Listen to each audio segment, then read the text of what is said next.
குளத்தில் சிறுநீர் கழிக்கும் சிறுவன் வானத்தையே அசைக்கிறான். தலைக்கணம் இருந்தால் அழிந்து போவாய். உதாரணம் தீக்குச்சி. படப்பிடிப்பில் சுட சுட தோசை போட்டு கொடுக்கும் அந்த மெஸ் கலைஞன், சமையல் கலைஞன், அவர்களுக்கெல்லாம் ஏன் அவார்டுகள் கொடுப்பதில்லை, விழாக்களில் கூட இடம் கொடுப்பதில்லை என்ற கேள்வி எனக்குள் நீண்ட நாட்களாக இருந்து கொண்டிருந்தது.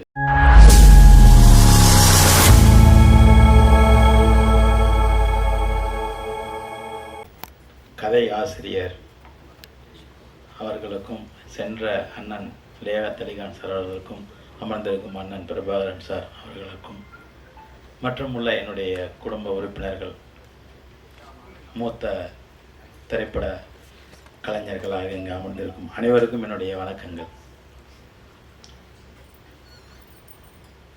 அத்தனைக்கும் ஆசைப்படு என்பது போல அத்தனை பேருக்கும் அவார்டு என்றார்கள். மிக ஆர்வமாக வந்துவிட்டேன். எனக்கும் இருந்தது எண்ணற்ற நாட்களில் இந்த கேள்வி.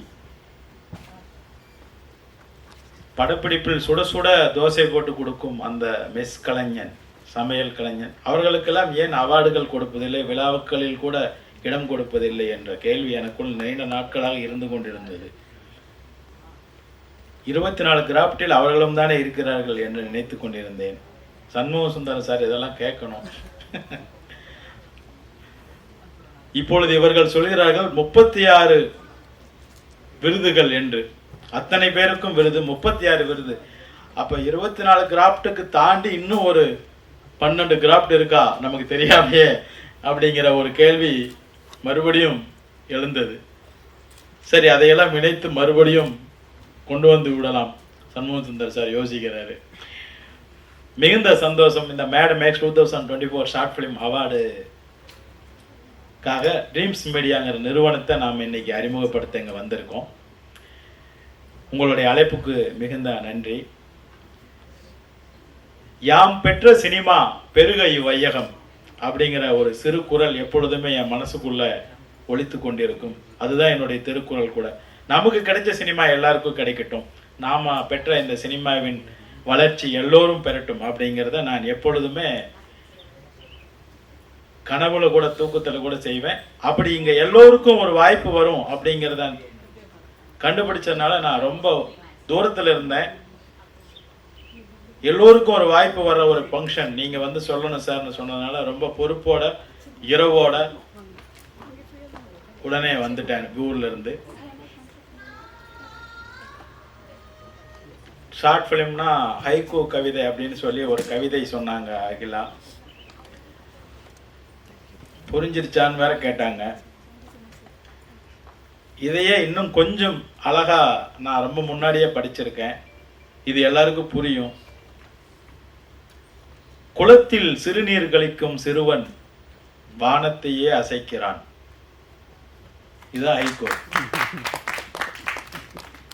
விஷுவலேஷனோட அது தெரியும். குளத்தில் சிறுநீர் கழிக்கும் சிறுவன் வானத்தையே அசைக்கிறான். கடல் சின்னது, வானம் ரொம்ப பெருசு. எங்க அவங்க காணோம்.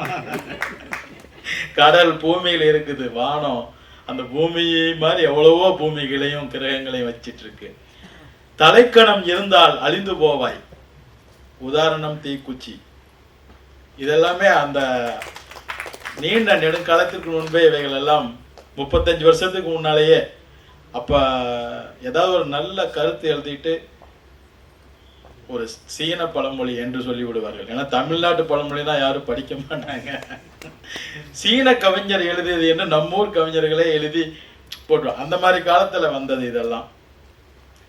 உதாரணம் தலைக்கணம் இருந்து போனால் அழிந்து போவாய். உதாரணம் தீக்குச்சிங்கிறது ஆர்சி சம்பத் அப்படிங்கிற ஒரு எழுத்தாளர், திரைப்பட துறையிலும் ஈடுபட்டவர். குமுதங்கள்ல எழுதுவார் ஆர்சி சம்பத்தன். இப்பொழுது அவர் இல்லை என்று நான் உணர்கிறேன். 90க்கு முன்னாடி 89களில் அவரோடு எனக்கு பழகுனது. அப்பொழுது அவர் சொன்ன கவிதை இது, அவருடைய கவிதை. லிங்குசாமி சார் கூட மிக அருமையாக ஒரு பிரமாதமான ஹைக்கூ கவிதை தொகுப்பு வெளியிட்டிருக்கிறார். நிறைய நல்ல கவிதைகள் அதற்குள் இருக்கிறது. புல் நுனியில் பனித்துளி செல்ஃபி எடுத்துக் கொள்ளுகிறது மரம் அப்படின்னு. புல் நுனியில் இருக்கிற பனியில மரத்தோட அந்த பிம்பம் உழுவுது, அதனால மரம் செல்ஃபி எடுத்துக்குது அப்படின்னு.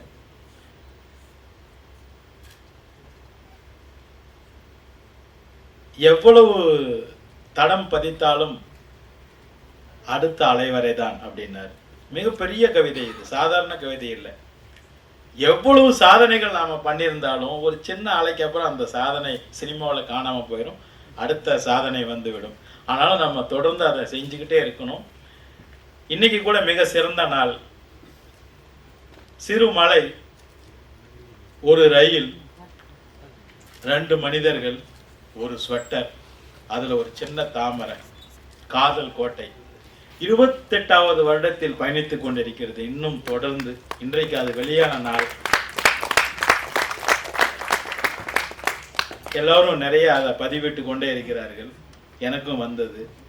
ஒரு திரைப்படம், ஒரு சரியான திரைப்படத்தை மக்கள் மறக்க விரும்புறதில்லை. அது தமிழ்ல காதல் கோட்டையா இருந்தாலும் சரி, ஆங்கிலத்தில் டைட்டானிக்கா இருந்தாலும் சரி, நிறைய ஆங்கில படங்கள் பற்றிய சிறந்த பேச்சை அண்ணன் சண்முக சுந்தரம் நமக்கு கொடுப்பாரு. நான் இன்னைக்கு இங்க வந்ததே அவருடைய பேச்சை நம்ம இன்னைக்கு எப்படியாவது கேட்டுடணும் அப்படின்னு தான்.